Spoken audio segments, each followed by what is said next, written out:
J'avais envie d'écrire un livre pour expliquer ce que font les diplomates, à quoi ils servent. Parce que l'image des diplomates, elle est souvent floue dans l'opinion. Les gens ont l'impression que les diplomates sont des personnages un peu superficiels, qui ne disent pas les choses en face. Et il y a aussi un doute sur le rôle des diplomates à une époque où les chefs d'État, les ministres se voient très souvent, se téléphonent. Et j'ai eu envie d'expliquer le rôle des diplomates aujourd'hui. Et je suis content que nous soyons plusieurs à avoir écrit sur ce métier au cours des 2, 3 dernières années. Cela peut contribuer à donner une perception plus juste d'un métier qui est un métier absolument passionnant. C'est celui que j'ai toujours voulu faire et j'ai passé 40 ans à servir mon pays dans différents pays, avec, je dois l'avouer, une préférence pour la diplomatie bilatérale, parce que j'aime bien le terrain, les contacts à l'étranger avec les gens, etc. Mais dans ce livre, Dictionnaire amoureux de la diplomatie, je rends hommage aussi à de grandes figures de la diplomatie multilatérale. Il y a une entrée sur Boutros Ghali, il y a une entrée sur Kofi Annan, et puis j'ai apprécié le rôle des Nations Unies à plusieurs reprises. Au Liban, le rôle de la FINUL, grâce à laquelle une paix a été établie, a été respectée à la frontière entre le Liban et Israël pendant des années. Et puis, quand j'étais au Mozambique, c'était la fin de la guerre civile, la négociation des accords de paix, et les Nations Unies ont joué un rôle considérable en organisant le désarmement de la guérilla, l'intégration de la guérilla dans les forces mozambicaines. C'est grâce aux Nations Unies que pour la première fois dans l'histoire du Mozambique, des élections présidentielles et législatives libres ont été organisées.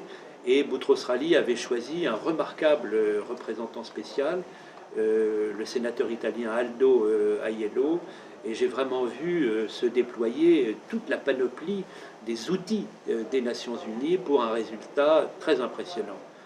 Et enfin, au Pakistan, j'ai vu le programme alimentaire mondial s'occuper de façon extrêmement professionnelle du million de réfugiés afghans qui sont abrités dans des camps à la frontière entre le Pakistan et l'Afghanistan.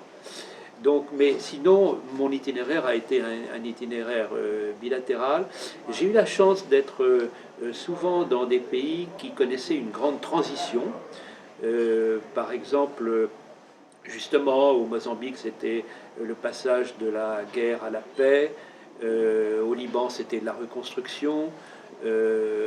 Avec Rafik Hariri et toute une volonté politique de Jacques Chirac de l'aider à réussir. Alors, que font les diplomates Eh bien, ils sont dans un pays, ils défendent nos intérêts, ils s'occupent des Français, ils soutiennent nos entreprises, ils préparent des accords de coopération, et puis ils essaient de décrypter la situation sur place et d'anticiper.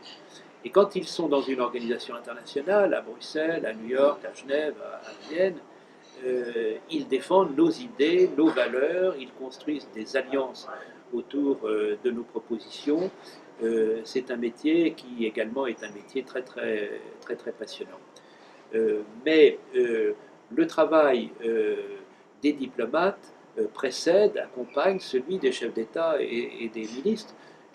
Quand le président de la République téléphone à Madame Merkel, il a en face de lui son conseiller diplomatique qui lui a préparé une note, et cette note est le fruit de tout un travail collectif de diplomates à Paris et dans les ambassades concernées. Donc les diplomates sont dans la coulisse, on ne les voit pas sur la photo, mais ils sont plus indispensables que jamais parce que le monde est de plus en plus compliqué à décrypter. Nous avons des acteurs imprévisibles, nous avons des situations dans des pays qui sont des situations à très grand risque, souvent pour nous directement.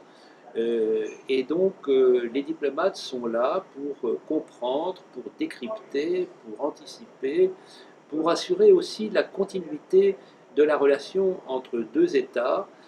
Quand la politique change dans un des deux États, eh bien, la relation continue parce que les intérêts sont toujours là. Au fond, c'est un métier d'action, le métier de diplomate. Ce n'est pas un métier d'observation passive. On est sur le terrain, on est dans une négociation internationale, on propose en permanence. Et j'ai toujours ressenti une très grande liberté pour proposer à mes autorités. Alors, dans ce dictionnaire amoureux de la diplomatie, que Plon vient de publier, je parle aussi des grandes figures qui ont illustré la diplomatie à travers les siècles, et pas seulement les grands ministres français ou les grands ambassadeurs français. Donc, le fil directeur de ce livre, c'est le métier de diplomate, comment Chateaubriand se comportait-il vis-à-vis de ses collaborateurs lorsqu'il était ambassadeur à Londres? Très bien, il était très pédagogue. Est-ce que Stendhal, quand il était consul dans le petit port italien de Civitavecchia, faisait le service minimum? La réponse est non. Son poste ne l'intéressait pas du tout. Mais je regarde aussi comment Talleyrand négociait à Vienne, comment les négociateurs français travaillaient au congrès de Westphalie. Voilà, tout se rapporte au métier. C'est un métier de professionnel. On l'apprend beaucoup en le faisant. Ça a toujours été le cas au cours des siècles passés. Et il y a eu vraiment dans la diplomatie, en France, mais aussi dans tous les autres pays, des personnages considérables et il faut leur rendre hommage.